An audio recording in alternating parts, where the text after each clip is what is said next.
অদৃশ্য শিকারী, লাউডগা সাপের রহস্য।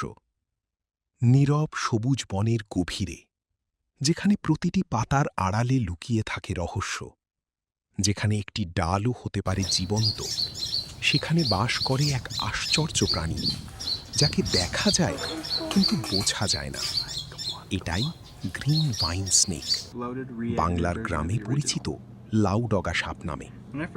ছদ্মবেশের ওস্তাদ, নীরব শিকারী, প্রকৃতির এক নিখুঁত প্রতারণা। প্রথম দেখায় আপনি কিছুই দেখতে পাবেন না, শুধু পাতা, ডাল আর রোদের আলো। কিন্তু একটু ভালো করে দেখুন, একটি সরু সবুজ রেখা ডালের সাথে মিশে আছে। এটা কোনো ডাল না, এটাই লাউডগা সাপ। তার শরীর এতটাই চিকন, রং এতটাই পাতার মতো যে সে পুরো বনটাই হয়ে যায়। এটা শুধু লুকানো না, এটা প্রকৃতির নিখুঁত শিল্প। অন্য সাপের মতো নয়, লাউডগা সাপের চোখ সামনের দিকে থাকে, প্রায় মানুষের মতো। এই বিশেষ চোখ তাকে দেয় এক অসাধারণ ক্ষমতা, দূরত্ব নির্ভুলভাবে মাপার ক্ষমতা। সে শুধু দেখে না, সে হিসাব করে। একবার লক্ষ্য ঠিক হলে ভুল হওয়ার সুযোগ নেই।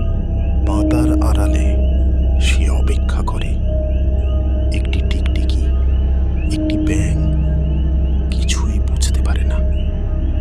ধীরে, খুব ধীরে সাপটি এগিয়ে আসে। কোনো শব্দ নেই, কোনো সতর্কতা নেই। হঠাৎ একটি দ্রুত আঘাত, সব শেষ। প্রকৃতি নিষ্ঠুর না, প্রকৃতি নিখুঁত। অনেকেই সাপকে ভয় পায়, কিন্তু সব সাপ ভয়ঙ্কর না।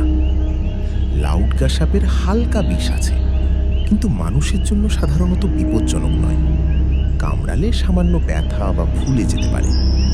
তবু বন্য প্রাণীকে সম্মান করা জরুরি, কারণ তারা আঘাত করে না, শুধু নিজেদের রক্ষা করে। বিপদ বুঝলে এই শান্ত সাপ বদলে যায়। তার শরীর চ্যাপ্টা হয়ে যায়, ভেতরের কালো সাদা রং দেখা যায়। তার চোখ, তার ভঙ্গি হয়ে ওঠে ভয়ঙ্কর। সে আক্রমণ করতে চায় না, সে সতর্ক করে।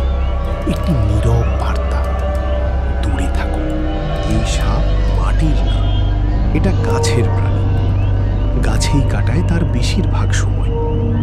ডাল থেকে ডালে, ছায়া থেকে আলোতে। সে বাঁচে নীরবে, আমাদের চোখের আড়ালে, কিন্তু তার ভূমিকা গুরুত্বপূর্ণ। ছোট প্রাণীর সংখ্যা নিয়ন্ত্রণ করে, প্রকৃতির ভারসাম্য বজায় রাখে।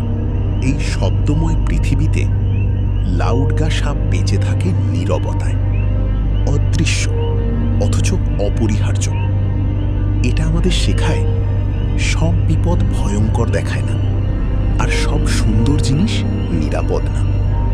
কখনো কখনো সবচেয়ে আশ্চর্য প্রাণীগুলো আমাদের চোখের সামনেই থাকে, কিন্তু আমরা দেখতে পাই না।